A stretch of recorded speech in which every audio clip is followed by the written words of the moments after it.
오늘 말씀은 너무나도 유명한 말씀이죠. 그리고 많은 사람들이 이 말씀을 가장 많이 묵상하는 것 같습니다.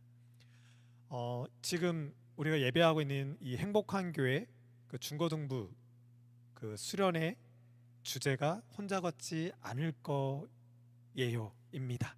그래서 혼자 걷지 않는다라는 그 주제를 들었을 때 바로 이 시편 23편이 생각이 났습니다. 가장 적합한 시편이 아닌가 싶습니다. 그리고 저희는 지금 시편 1편부터 보고 있기 때문에 이 시편 23편 보는 거 굉장히 좋은 것 같습니다. 그리고 제가 수요일마다 그 파주에 있는 병원에서 예배를 진행하고 있는데 이번에 또 새로운 환자분이 오셨어요. 그분은 권사님인데 본인은 이 시편 23편을 가지고 적용하고 예배에 임한다라고 하고 있더라고요. 그래서 대화를 나눠봤는데 역시나 기복신앙적으로 이 말씀을 보고 계시는 거예요. 이 말씀 때문에 붙잡고 기도해왔고 물질의 복도 누렸었고 또 건강의 복도 누렸었다. 지금 내가 암에 걸려 있지만 하나님께서 부족함이 없게끔 건강하게 해줄 거다. 너무 세상적으로만 부족함이 없다라는 것을 크게 부각시켜서 말씀하셔서 그날 원래 준비했던 거를 다음으로 미루고 시편 23편을 가지고 했습니다. 처음에는 제 설교를 듣고 마음이 좀 어두워지시고 어려워하시다가 나중에는 너무나도 더 기쁨의 그 소식으로 충만함으로 같이 기도했던 이번 주 한 주간이었습니다. 오늘 말씀의 주제는 원할 것이 없는 삶이 가능한가입니다. 시편 23편은 저 같은 경우는 한 네 가지 버전으로 하고 있거든요. 앞으로 제가 그 두 번째, 세 번째, 네 번째 버전을 언제 할지 모르겠는데 오늘은 첫 번째 버전으로 설교를 하도록 하겠습니다. 여러분들은 뭐만 있으면 행복하십니까? 보기를 드릴까요? 저는 정말 돈 있으면 행복하겠어요. 우리 아내를 위해서, 아이를 위해서 좀 많은 것을 풍족한 걸 주고 싶고 또 저희 교회에도 저희 청년들한테도 좀 팍팍 쓰고 싶고 제 주변에 그 개척하는 목사님들 너무나도 궁핍한데 많이 도와주고 싶습니다. 건강하면 행복할 것 같아요. 저도 이제 옛날에 신장 수술을 하고 나서 그 약간 잔재가 남아 있습니다. 뭐 디스크, 뭐 눈에 비문증 오고 여러 가지가 이제 나이가 50이 넘어가니까 여러 가지 것들이 몸에 오는데 옛 어른들처럼 이제 하나하나 발견되면 그것을 관리하는 차원으로 산다는 게 맞는 것 같습니다. 지금 그렇게 살고 있습니다. 외모 어떨까요? 우리 젊은 친구들. 내가 좀 키가 크고 잘생겼으면 행복할 것 같죠? 그런 친구들 부럽습니다. 또 나에게 정말 많은 사람들이 인간관계가 많으면 좋을 것 같고 또 나한테 좀 좋은 직장, 또 전문직, 돈 많은 그런 직장이 있으면 좋겠고 또 좋은 결혼, 또 좋은 부모가 되고 또 좋은 국가가 되어서 어떤 나라도 업신여기지 못하는 부유한 나라가 돼도 50이 넘어도 일을 하지 않아도 복지가 좋아서 괜찮은 나라가 됐으면 좋겠다. 이렇게만 되면 행복했을 것 같아요. 여러분들은 어떤가요? 무엇이 있으면 행복할까요? 원할 것이 없는 삶이 저는 불가능하다고 봅니다. 여러분들은 어떤가요? 목사지만 불가능한 것 같아요. 왜냐하면 우리의 기도는 모든 걸 다 원하는 걸로만 되어 있으니까 이 말은 쉽지는 않은 것 같습니다.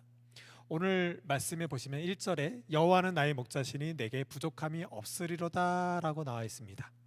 우리 번역에는 부족함이 없습니다 라고 되어 있는데 NIV 영어 성경을 보시면 그것도 연도별로 다르지만 원할 것이 없습니다 라고 번역이 되어 있습니다. 또 다른 공동 번역이나 또 다른 나라들 버전에 보면 부족함이 없습니다 라기보다는 원할 것이 없습니다 라고 번역되어 있는 것이 굉장히 많습니다.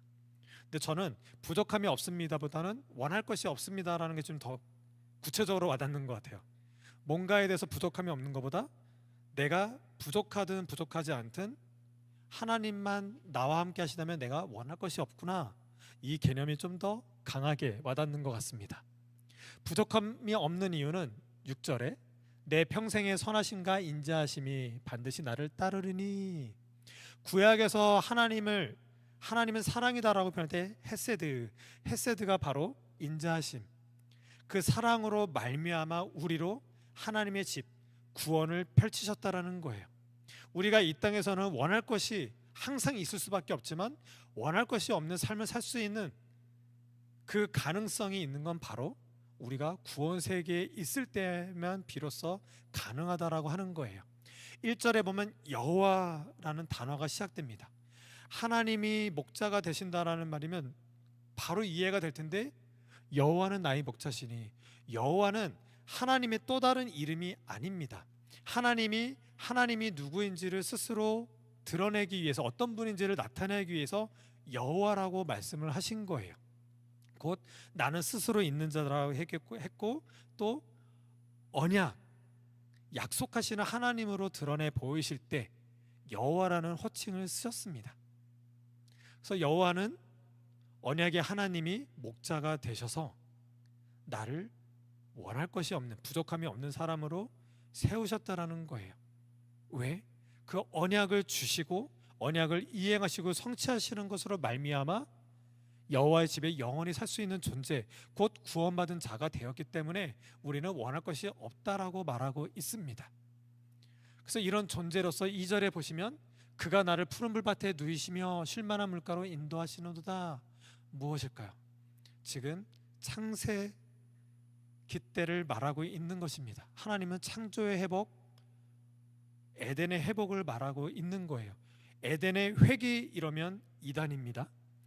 쉴만한 물가로, 쉴만한 이것은 안식을 의미하는 거예요. 단순히 한순간에 있는 안식, 쉰다라는 개념이 아니라 영원한 안식을 누린다 할 때 이 단어가 쓰여지고 있습니다. 하나님은 우리로 원할 것이 없는 구원을 받을 자로 세우셔서 우리로 이렇게 창조의 회복, 에덴의 회복이 있는, 하나님의 회복이 있는 하나님 나라로 우리를 인도하신다라는 겁니다. 그리고 여호와를, 내 영혼을 소생시키시고 자기 이름을 위하여 의의 길로 인도하시는도다.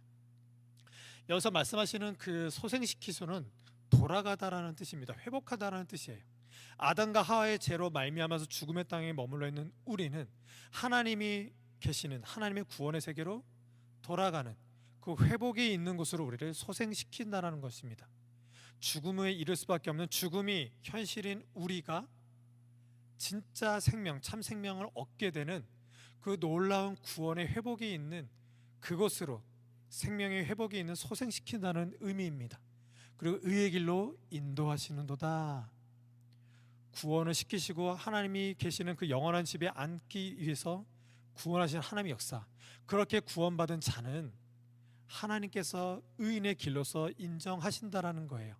우리는 시편 1편에서 복 있는 사람은, 행복한 사람은, 역사상 유일하게 아담과 하와만 복 있는 사람, 참된 복을 누렸던 사람이었는데, 하나님이 바락하고 복을 주셨을 때 아시레, 복 있는 사람은 행복해, 이런 느낌을, 유일하게 행복감을 가졌던 아담과 하와는 뱀의 꾀임에 넘어가지 않았을 때, 오만한 자리에 앉지 않았을 때, 그 창조 때 있을 때 가장 행복한 자였습니다.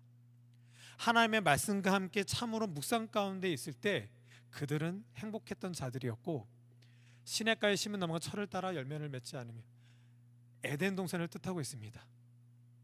그들은 선악과를 따먹고 죄인이고 악한 이 죽음의 땅으로 쫓겨나게 됐습니다. 시편 1편은 창조와 종말, 그리고 구원과 심판, 그 가운데 사는 의인과 악인에 관한 이야기입니다. 그래서 이들로 구원시키셔서 의인은 하나님께서 인정하시는 길로, 악인은 멸망하는 길로 가게 하십니다. 오늘이 바로 그 말씀입니다. 하나님은 우리를 구원시키셔서 구원받은 자로 하여금, 구원시켰으니까 냅두는 것이 아니라 구원받은 자들을 의인의 길로 계속 인도하십니다. 그 의인들은 어떤 삶을 살고 있느냐 봤더니 바로 사망의 음침한 골짜기로 다닙니다. 우리의 인생은 여기에 놓여져 있습니다. 사망의 음침한 골짜기로 우리는 다닐 수밖에 없는 존재들이고, 주께서 내 원수의 목전에서 우리는 나를 죽이려, 나를 억압하고 압박하는 곳으로 계속 몰고 갑니다. 이런 땅에서라도 하나님은 함께 하십니다. 함께 하신다라가 23편에서는 가장 큰 핵심 단어입니다. 임마누엘 하나님, 내가 너희와 항상 함께 하겠다라는 그 놀라운 약속의 하나님, 함께 하시기 때문에 함께 하셔서 하는 역사는 구원이고, 구원받은 그들에게 의인됐다, 나와 함께 할 수 있는 자격이 됐다, 의인으로 세워주시고 그 의인들의 길을 붙잡고 계시는 여호와 하나님이 여기에 있습니다. 그래서 그의 지팡이와 막대기는 하나님의 통치를 대표하는 단어이고, 이것으로 세상에 나를 업신여기고 골짜기 같은 음침한 곳을 다닐지라도, 그것에 수많은 어두운 것들이 나를 통치한다라고 하더라도 의인은 하나님의 통치로서 우리를 인도하신다는 겁니다. 우리가 여기에 놓여져 있습니다. 그래서 5절에 주께서 내 원수의 목전에서 내게 상을 차려주시고 기름을 내 머리에 부으셨으니 내 잔이 넘치나이다. 내 원수들이 나를 억압하고 업신여기고 나를 죽이려고 한다고 하더라도 하나님은 바로 그 원수들, 득실되는 그 원수들 앞에서 지금 여기 상을 차려주시고는 밥상을 의미합니다. 나에게 먹을 것을 주시고 항상 안전케 하신다라는 거예요. 그 기름을 내 머리에 부으셨으니, 구약 때 기름 부음 받은 자들은 선지자, 왕, 제사장이었습니다.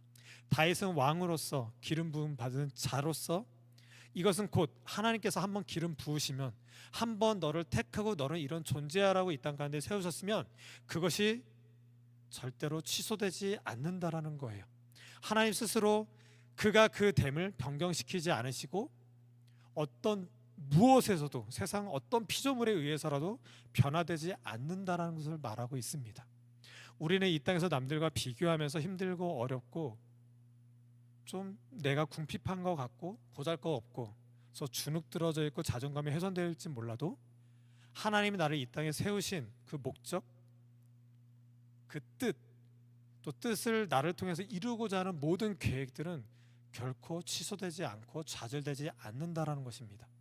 우리는 예수 그리스도의 십자가 부활 생명을 믿는 믿음으로 말미암아 나의 나됨이 절대로 실추되지 않는 그 영광된 모습으로 계속 있을 수 있게 됐다라는 것입니다.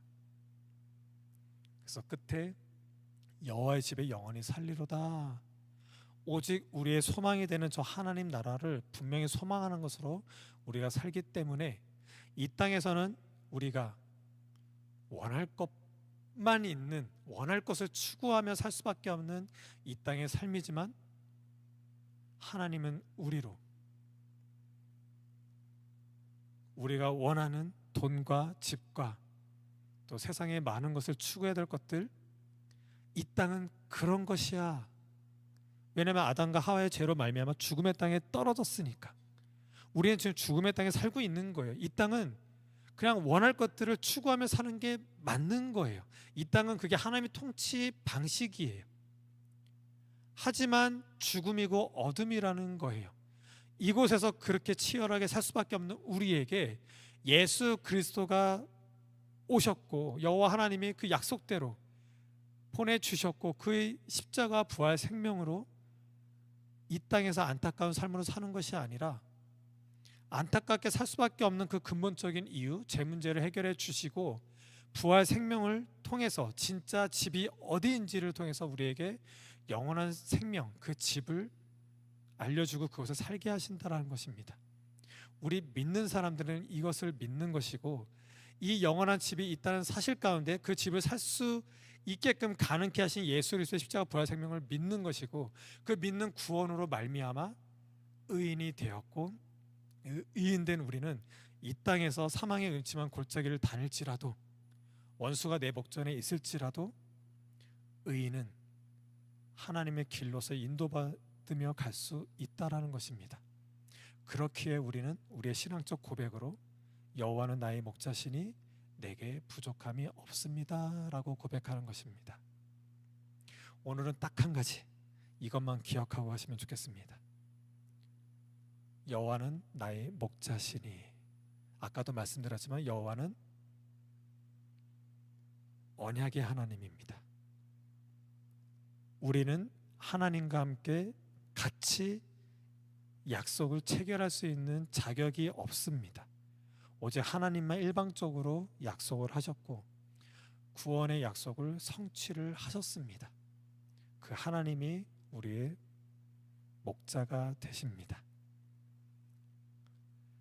그 하나님으로만 한 주간을 당당하게 또한 넉넉한 누림으로 사시는 우리 모두가 되시길 예수님의 이름으로 축복합니다.